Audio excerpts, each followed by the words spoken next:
good part is that I think that's where the solid career started from, because I was surrounded by well-experienced people.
Welcome to Off the Record, the space where we step away from titles, headlines, platforms, and focus on the person behind the profile.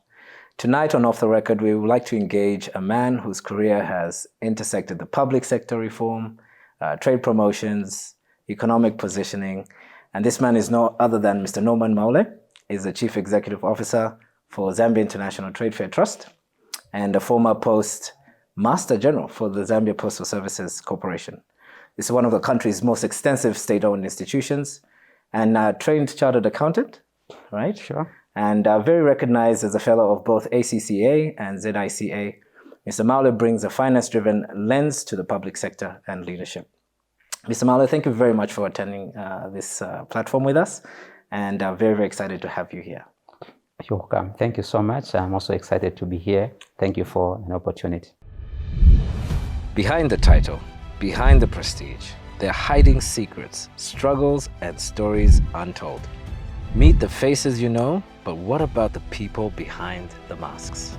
Who are they? Off the record.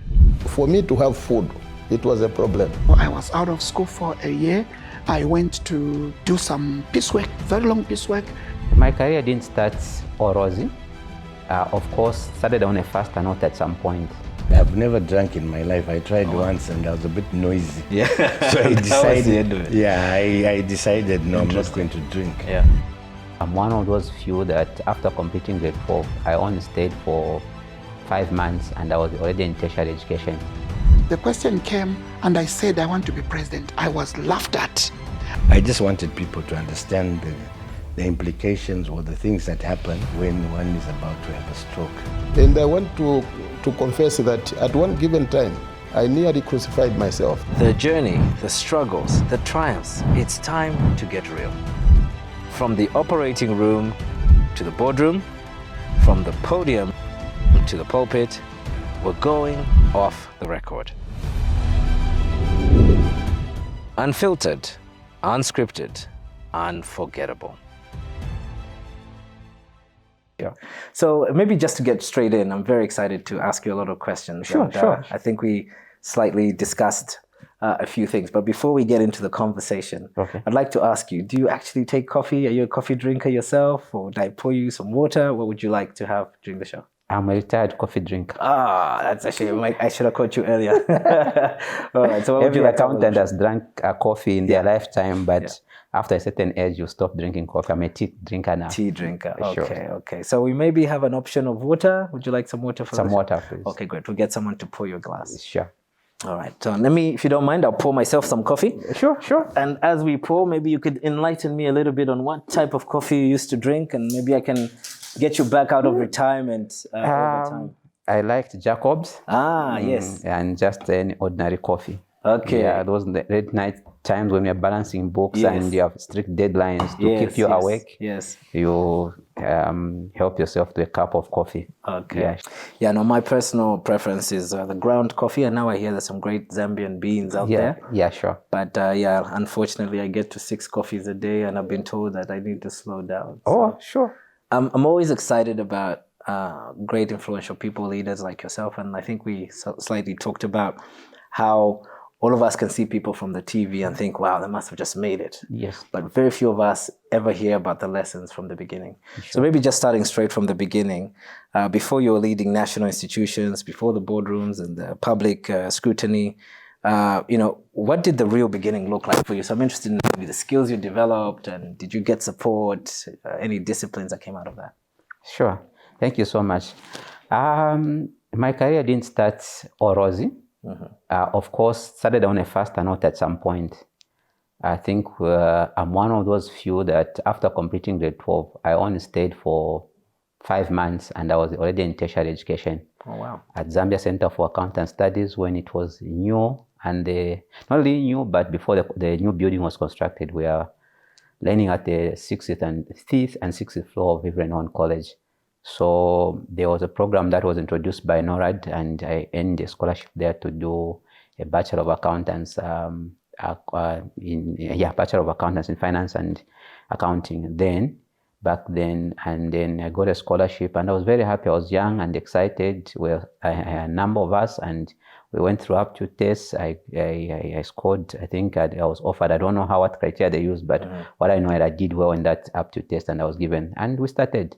I think in that class, we had the likes of the current CEO for Stanbic, Mr. Mwindi Wasiakalima was my classmate then, and a few other notable guys that are there. The former Zika CEO, Mr. Bona Kashinga was also part of my class in that class, and a number of other guys. So we started off, but along the way, I think I faced some financial difficulties. So I had to leave my friends, continuing the accounting course, and I had to drop and went back home, sit back, and became a school leaver again without any qualification. Of course, the good part is that when I did the first year, they gave us a certificate which enabled me to get exemption from SCCA. So I did get my exemptions, but I didn't start my SCCA then. So while sitting at home, languishing at home, I saw an opportunity from Zamtel. They had advertised for Lena Technician. That was back in 1999 for Lena Technician. So I gave it a try, applied. Now I'd left school many years ago. So when I went for the interviews, I thought it was oral interviews. Lo and behold, I was asked to write questions in physics, mathematics, and science. And then I was like, okay. I just used purely memory and remembered some of the formulas in physics, some of the, and it was meant purely for school leavers like who left the previous year. But I think having been putting accountants in my head and also to remember physics, chemistry, mathematics. And later on, as the names were being called out for those that had made it, my name was called among, and I was a side of relief. And we went for oral interviews.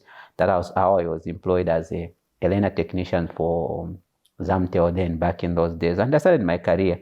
Now, at the back of my mind, I'd left my accountancy course, and I did it still at a passion and continue to work now. To solidify my position in Zamtel those days, Zamtel had a good training, program. So they used to send us to the staff training college, the now Zambia University College of Technology, along Karewa Road. So we'd go there as staff because we are now employees of Zamtel. And along the line, they encouraged us to be doing the Sit and Guilds diploma in telecommunications. So I did my Sit and Guilds diploma in telecommunications and engineering. And over time, I rose, and I was, after finishing the courses, the mandatory courses at Zamtel, were promoted, the mandatory, not by achievement, but by mere finishing of the courses, to become now full technicians. And also I achieved my diploma in telecommunications, continued to work.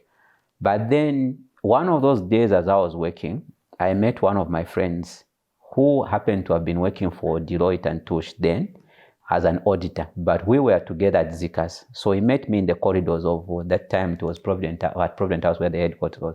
So he asked me, "What are you doing?"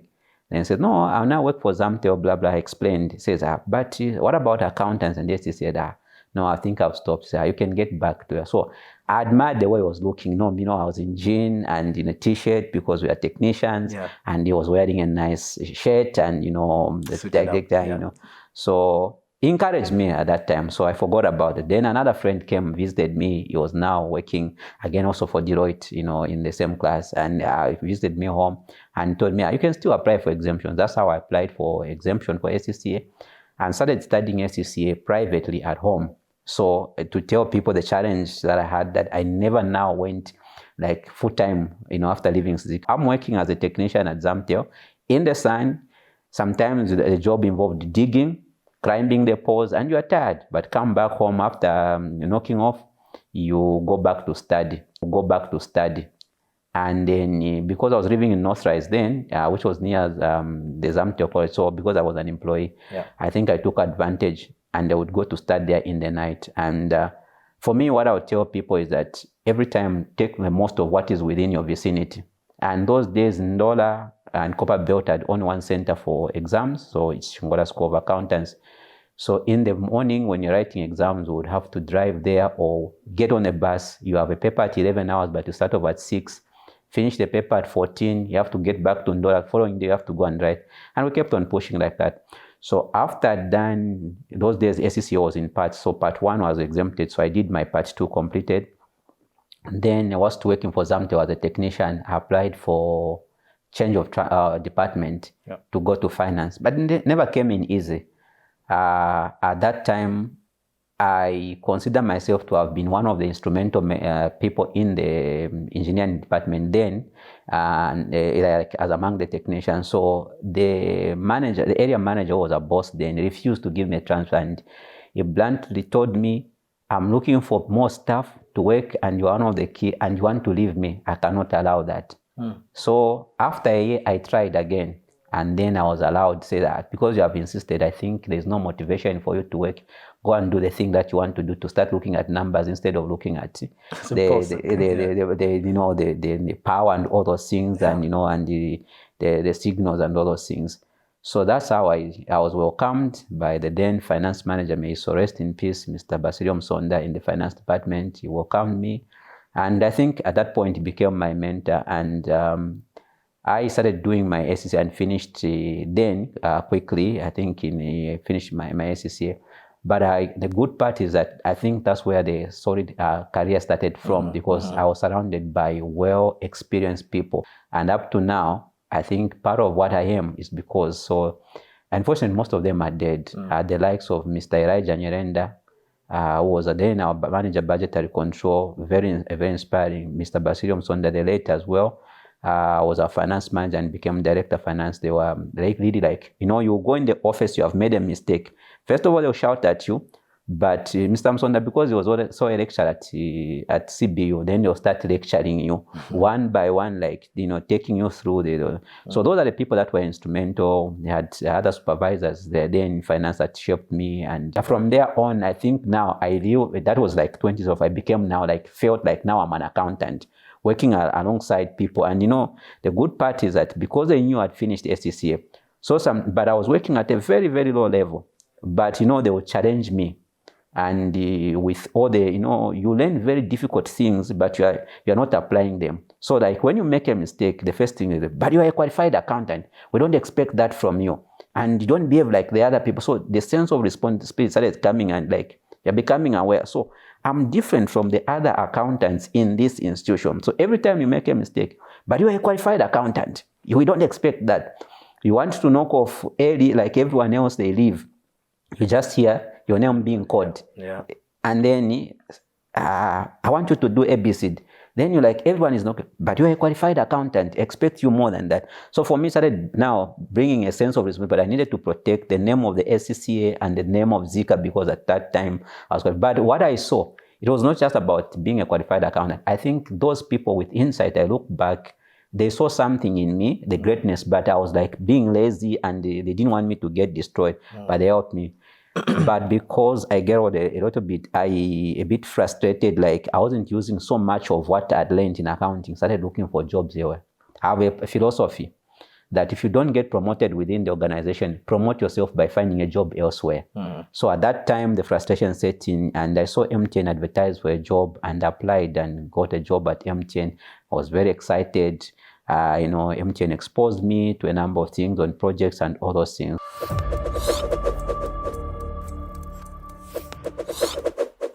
Glanville, beauty spa, Glanville, beauty spa.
are done.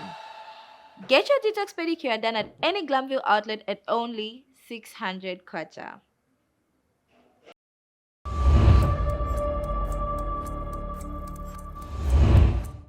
Now, you see, God has got his own way of working.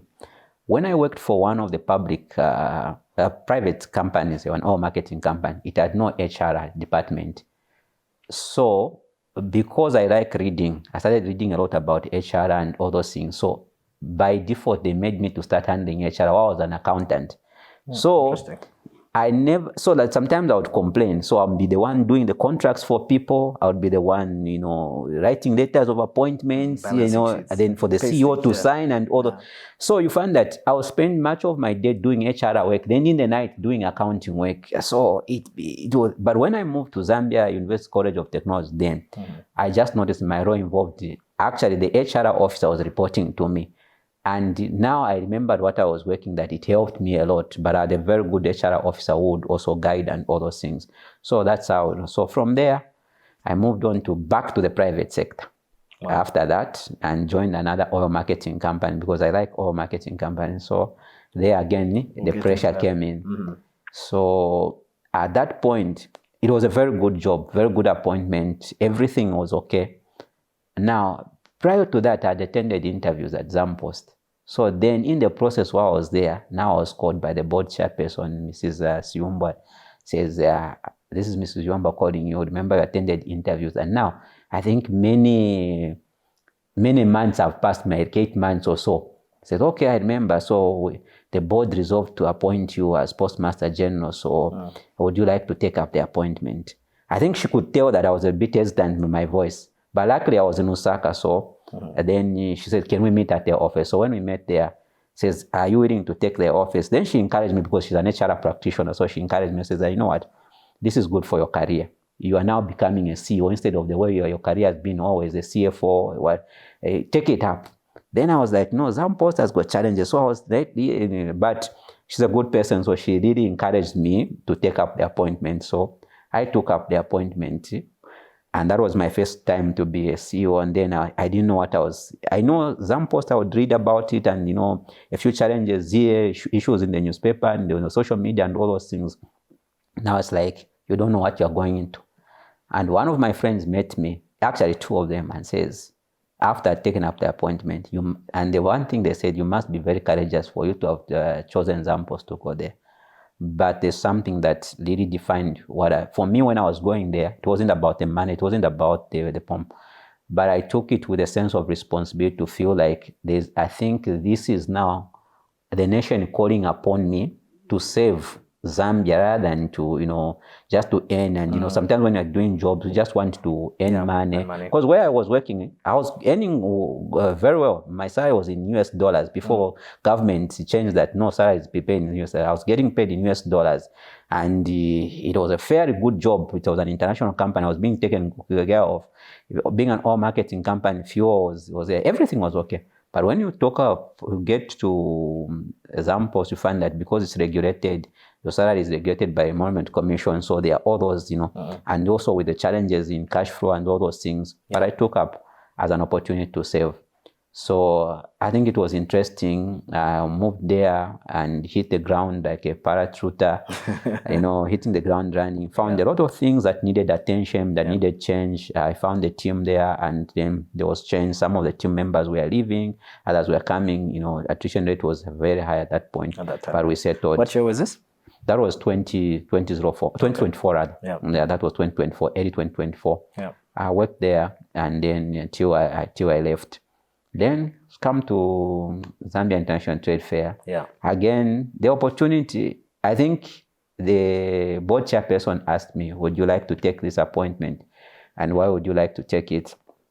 I said, I've reached a point in my life where I think if it's making money, I can make money at my farm. I can make money with whatever I do. Mm-hmm. But there comes a point where all you desire is just to save the nation. Others would want to save the nation as politicians. Some of us would want to save the nation as professionals in the. So for me, I receive this appointment wholeheartedly because I want to save my nation. And having lived in Ndola, I've known how Zambia International Trade Fair has deteriorated. So if I can contribute in a small way to make it better to its heydays, I think I have.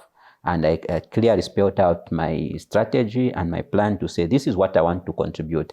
And luckily the board was also in agreement, say this is actually, one of the board members actually says, as if you have been reading, you have been attending our board meetings. Wow. No, I think we have other people we've seen and want to contribute rather than coming to condemn the government or whoever can.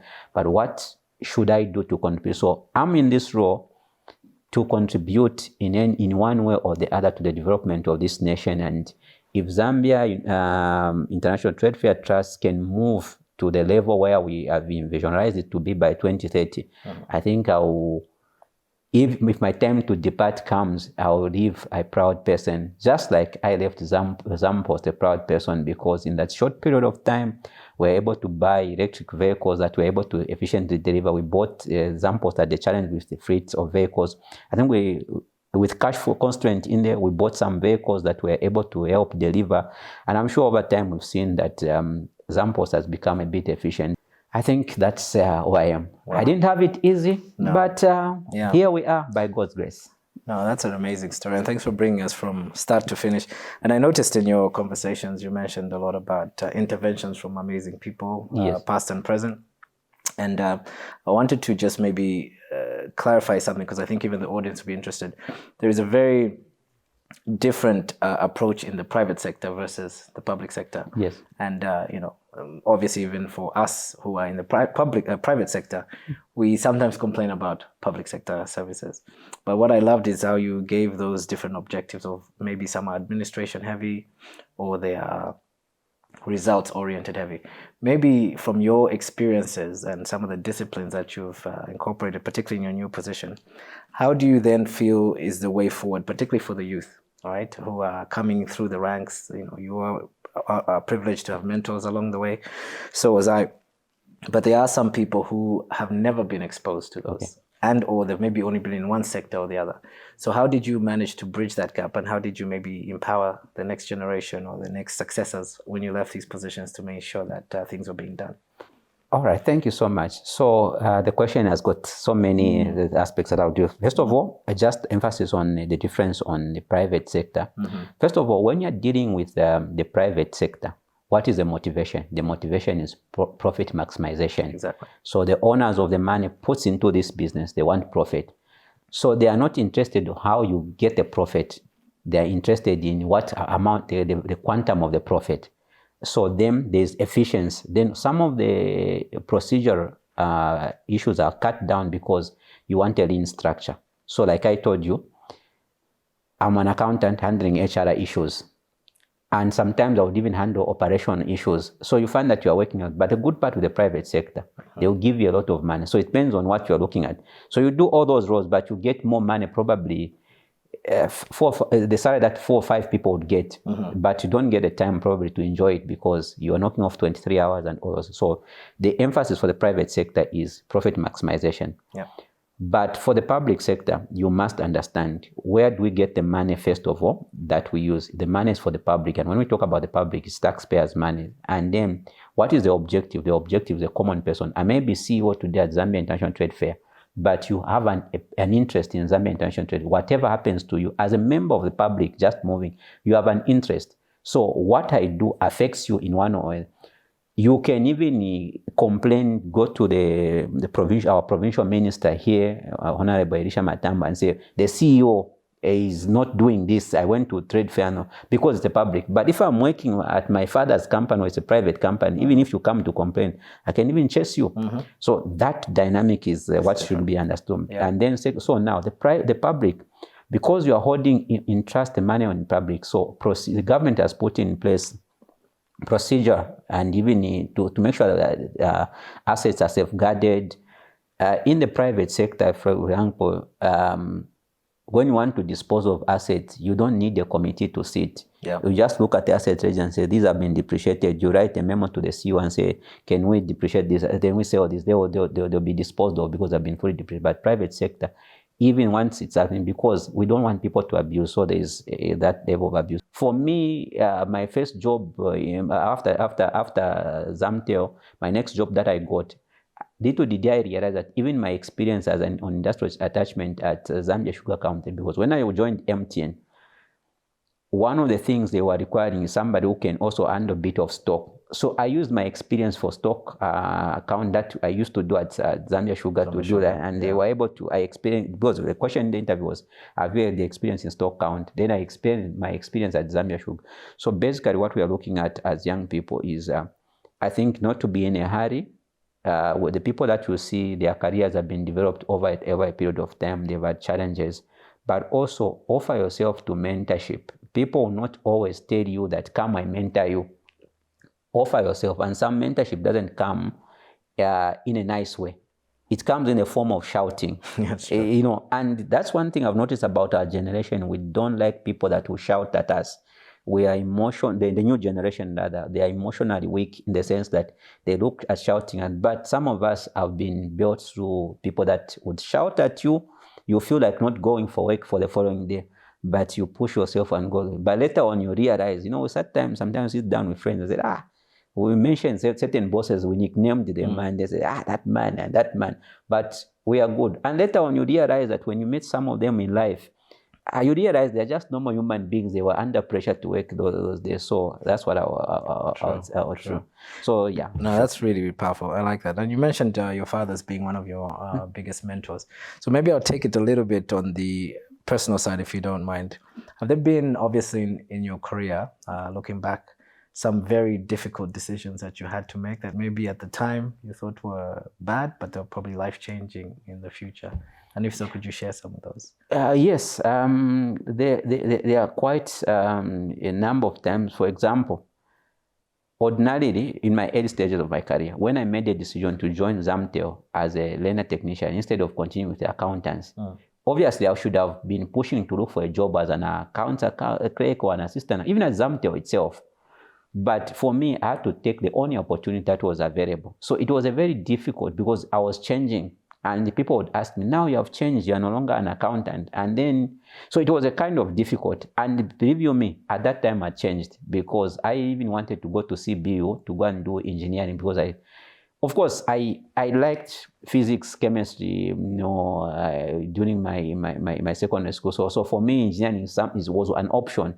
So at that time, I thought maybe fate has brought me back to engineering. And then at that point, but shifting back from engineering to accountants again was another difficult decision that I had made at that particular point.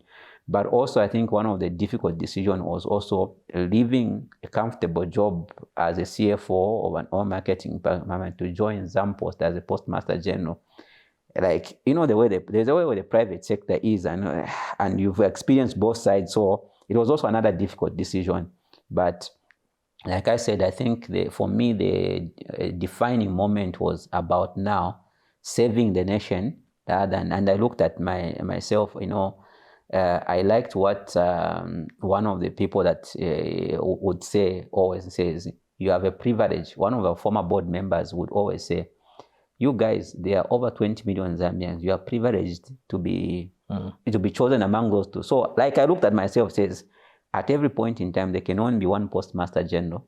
So what a privilege to be chosen among the over 20 million Zambians to hold that position for us. So at that point, it was a question of, it's about saving the nation rather. And so it was a difficult decision. So you had to forgo a lot of things, a lot of privileges, and, things like that. Wow. So, yeah, sure. Now that's very important that you mentioned that, because I think, this conversation, be it the youth or just maybe people in the marketplace looking for career development, it's very, very important to highlight some of those challenges that you mentioned and some of the mentors that you mentioned as well, and the mindset that you've had that has been formed. So maybe just to take it a little bit more on the personal again, I recently lost my father, which really had an impact on my trajectory and maybe the way I approach things. Yes. But I wanted to maybe, with your permission, of course, talk a little bit on the personal side of loss. All of us in life do have challenges that come up, and sometimes even the mentors that influenced us pass away. Yeah. Have you had maybe any challenging periods or seasons in your life where loss has played a big part? I think from the little research I had, and my condolences, you lost a life partner in the past, but you find a way to rebound and come back to it. Could we maybe speak into that a bit, if you don't mind sharing? Sure. And how did you overcome those dark times? And Sure. what type of man has that made you today? Yeah, sure. Okay, so I'll tell you, for me, I would say I've lost two people that were so close to my life. Like I remember I've mentioned about my father. My father died also some 13 years ago.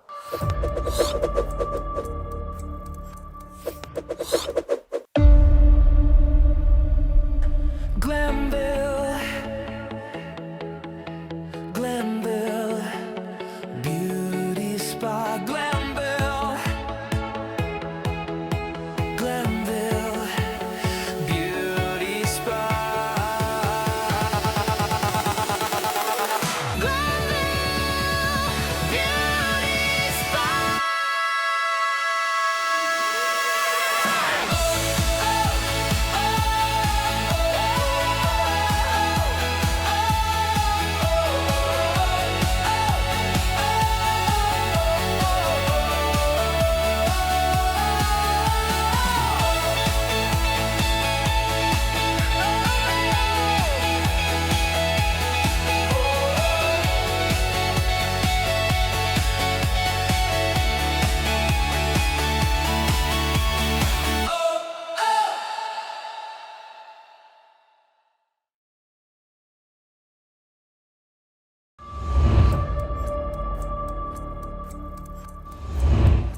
My father was not that educated. So when I talked to him to talk about him as a mentor, he was not an accountant. He was not qualified.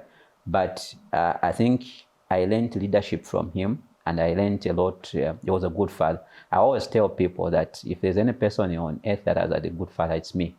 Not because he provided me all the toys and all the things that I needed, but it's a father that I would sit with, like I'm sitting with you, and have conversation with. Would read newspapers together and would argue. You know, he was political. He was one of the founding members of MMD those days and PF those days, and then so he was known in those circles. So, but me, I'm not political. So I would argue with him and says, "Why are you into politics?" He would tell me about the UPP, those stories about the Kapwepwe, the Kaunda, the formation of UNIP. So after dinner, we'll have those conversations with him. So for me, I would engage him, and then I would walk long distances with him, and he would share stories. Believe you me, most men don't do this. Sure. When I was about to marry my late wife, I didn't go to tell my mother like most guys do. Me, I told my father. I sat down, I found a girl to marry, and my father started asking me. And coincidentally, it so happened that he knew the father too. And said, "No, actually, I know, but the father was late by then." Mm. So when my father died, I think it was a big blow on me, because I'd lost somebody I would look up, somebody would confide in, somebody would give you direction, would guide you, and all those. And so it really shook me, and it was very challenging to just overcome and come to terms. Sometimes you walk around Denny, because my father would always call me. That time I was living in Osaka. So there was an evening always would call me. So after we went back to Osaka, like I would look forward to those calls in the evening, like to check on me. And even there was a time, I think after he had died, I came to the Copper Belt. That time I was living in Osaka. So when you are driving, my father would sit and have a time. You would check, by this time you have reached Kapiri, so he would call you. How far are you? Then you have reached Kabwe. When you have reached, he will still call you. So I started missing that part and that part of my man. So that lost on it. But then years later on, I lost my late wife. So and it was also devastating. And the loss of a father is different from the loss of a life partner, because it's like the entire now family foundation is broken, shaken, and now you have to juggle around as both a father and mother, and then you have children to look up to. And then it was so heavy that our youngest daughter then was only 2 years old. So you find now you have to really do, when you talk about babysitting, you have to really do babysitting. And so I had no breasts, and she was breastfeeding then. So I had to learn how to make milk early in the day. So the girl would wake up around 02 and say, Daddy, I want milk. So you have to start making milk and all those things, and you have to go to work the following day in the morning. So for me, each year that passed as that girl was growing was a real testimony of a faithfulness of God. Yeah. So I celebrate her birthdays, not because she was born, but because I've seen how faithful God has been in getting a 2-year-old. Now she's 9 years. This year she'll be turning 10 and in grade 5. At that time, she hadn't even started school. And so all those, so that's, and then you have girl children that are growing up. They need a father sometimes now because you have to shift. Because those days you find that you travel, and there's a wife at home. Now you leave children alone to fend for themselves. And sometimes you travel out of the country, leave them alone in the house, and then they take care of themselves. So my children then at an early age to know how to go and do shopping. Sometimes, they'll go and do shopping. I remember one incident, where when you have a wife, you find that she'll do everything for you. So after the mother died, I think now the following month we need, everyone has gone, we need to go and do shopping. And we didn't know where to start from. So then my oldest daughter came across a paper where the mother used to write the things for shopping, and it was all written in her handwritten. I said, Dad, I think I have a solution to what we need to go and shop. I'll use mom's odd, I found in a diary, the odd where she used to write, and The shopping it was emotional. Yeah. So we went, and then we're looking at the handwriting and to remind us the way she would behave when you go to this. And for me, I didn't like that shopping, but I didn't disclose to my daughter. And we bought everything and came back home. From that time, I said that I don't want to be going with this paper, not because I hated my wife, but because it was always reminding me of a company during those days. So what I did is I got my laptop. I started putting everything in Excel and put the prices, because she would estimate the prices, put everything. Then after that, I sent it on WhatsApp to my daughter and says, you should be using that list now and going shopping. And I tore that part, So those challenges, then, of course, you have to find a life partner. But later on, you now tell yourself, I still have to live and find a life partner. The process is challenging and all them. But there we are. Wow. Happily married. Wow. Somebody also lost their husband, and I think we're happy together. We're good friends, and she's an inspiration. No, thank you very much for trusting us with that. And part of the meat of this show is about the person behind it and how you respond to life's events. And I'm sure none of us could have planned that from when we're talking about your career. So I really appreciate you sharing. Sure. So maybe just a couple of few final questions, because I think there's so much I would like to pick at. Yes. But I feel like in the interest of time, we'll probably get you back on the show. But I always love to, when I talk to people who are going through and, rose to prominence like you have, done a lot of things, and maybe also gone through some obstacles and challenges. If there was maybe, I would say, 3 truths that you have about life and lessons that you've learned along the way that you've maybe applied all the way through in your life journey, be it personal, business, or professional. We'll talk about the energy sector with that later on, I'm sure. But what would you say has been true about your life and what you stood for, and how has that been consistent through your journey? I think there's something that I can say that has been consistent. I'm a firm believer in God. Okay. And when I talk about God, it's not just a God. I have a personal relationship with God. The God who made the heavens and the earth. Whether people believe he exists or he doesn't exist, me, I believe. For me, that has been consistent, and I'm a firm believer in prayer. All my journey through, I've faced obstacles and challenges, but prayer has seen me through. I think that is one thing that has been consistent. The second thing that has been consistent, I'm very thirsty for knowledge. I like learning from anyone. I learn even from my daughters, from my son, from my sons. I learn from everyone. And I like reading. One thing that people tell you, I read a lot of books. I read, my wife actually complains because sometimes I turn the bedroom into a library. And every month, I make it a point. I buy a book every month, and I read a book every month. So I read a lot of books, I've come to learn one thing that you see, the amount of knowledge that you have, you cannot measure it, but it actually has an impact. There was a point in time, and I think I can attest to this, when I felt, I'd done a lot of accounting. And then I was like, okay, I've reached a point in my life where, so what's the next level for my career? Obviously, for us accountant, when you reach a level of chief financial officer or director of finance, I think that's the apex. We get satisfied. And I was satisfied and I was happy. But I would admire people as CEOs. I would admire people as executive director. At some point in time, my very good boss was an executive director, Mrs. Welpe.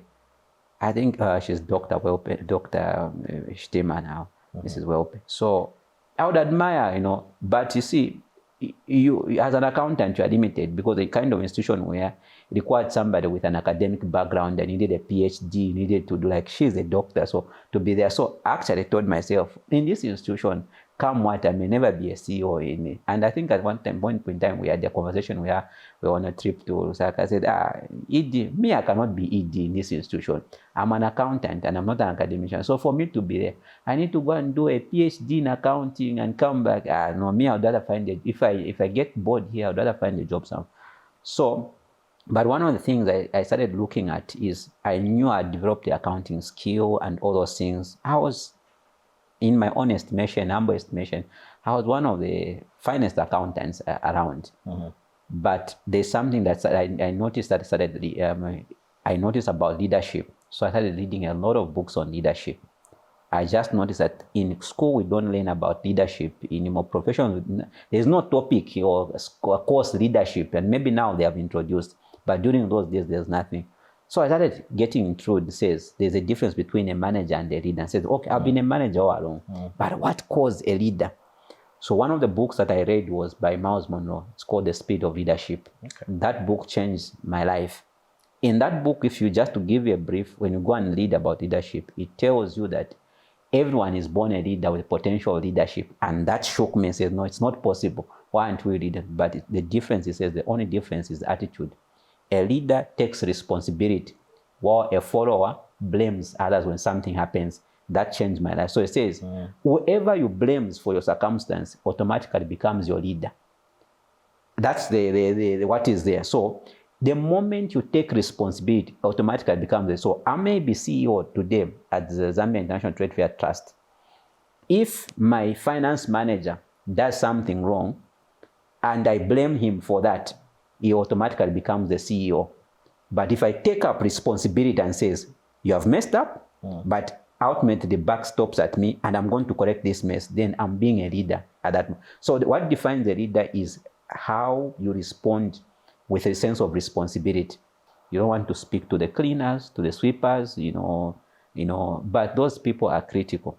In scripture, you find that the one who provided the solution for the army commander then, Naaman, to get healed was the maid who says, we have a prophet in our town. Go and see that prophet. It wasn't the deputy army commander. It wasn't the people in his hierarchy, but the maid. So you never know, some solution comes with it. The lowest people in the hierarchy. So for me, I respect the lowest people in the hierarchy. I talk to them, I interact with them. And sometimes the way it is, humanity, the way it is, I learned one thing. Sometimes we like greetings, say morning, morning, morning. But one thing I learned is stop. Greet somebody, good morning. Ask them how is their home is. People will find time to tell you. You may greet somebody, say morning, and because you are CEO, you are busy, and you go. Then somebody is actually crying and is breathing, and you don't know. And the next thing, you give them an assignment. Why are you not doing this? And also take time to know your people that you are working. So one of the things is create good relationship and take time to work. I'm not saying I will please everyone. Some have offended them, but I tell them, if I shout at you, it's not because I hate you, because you haven't done what I want. And for me, I'm very tough. The people that I've worked with, they will know. When I give you a task to do and you don't do it, you're not my friend. Once you have finished the task, I can even go and buy you lunch and we'll start laughing. So when I need something accomplished, I'm a different person. That doesn't mean that I'm not your friend. because we need to define the objective to say, what are we trying to? So some have misunderstood me in their way to think, he's a difficult man, he's a tough man. But the other people that I've worked with, they've realized how flexible I am when it comes to that. So good relationships. Wow, that's so, perfect. Yeah, sure. No, Mr. Norman, thank you so much for your time. And I've got so much from at least the takeaways. I'm a big book reader, so I think we're going to be talking a lot extensively about that. Yes. But just your journey, I would like to acknowledge you, not just for the perseverance that you've had, but also sharing some of the things you had to navigate. Yes. And for me, definitely the biggest takeaway is the mentors, and just maybe reminding all of us to invest time into not necessarily structured mentoring, but be available to it, because I think there's so many veterans around here who want to share that. Sure. So from the bottom of my heart, I want to say thank you so much for your time, and thanks for coming on the show. We really, really got a lot out of it, so I really appreciate you for your time. Thank you so much for the privilege. Out of the 20 million Zambians who've chosen me. Again, Yes. It's a privilege. No, I really Thank appreciate you very it. much for your time. Yeah, sure. No, I'm I hoping to appreciate come it. again. Yeah, we've had the great privilege of listening to Mr. Norman Maule, who's the Chief Executive Officer for the Zambian International Trade Fair Trust. And that's all from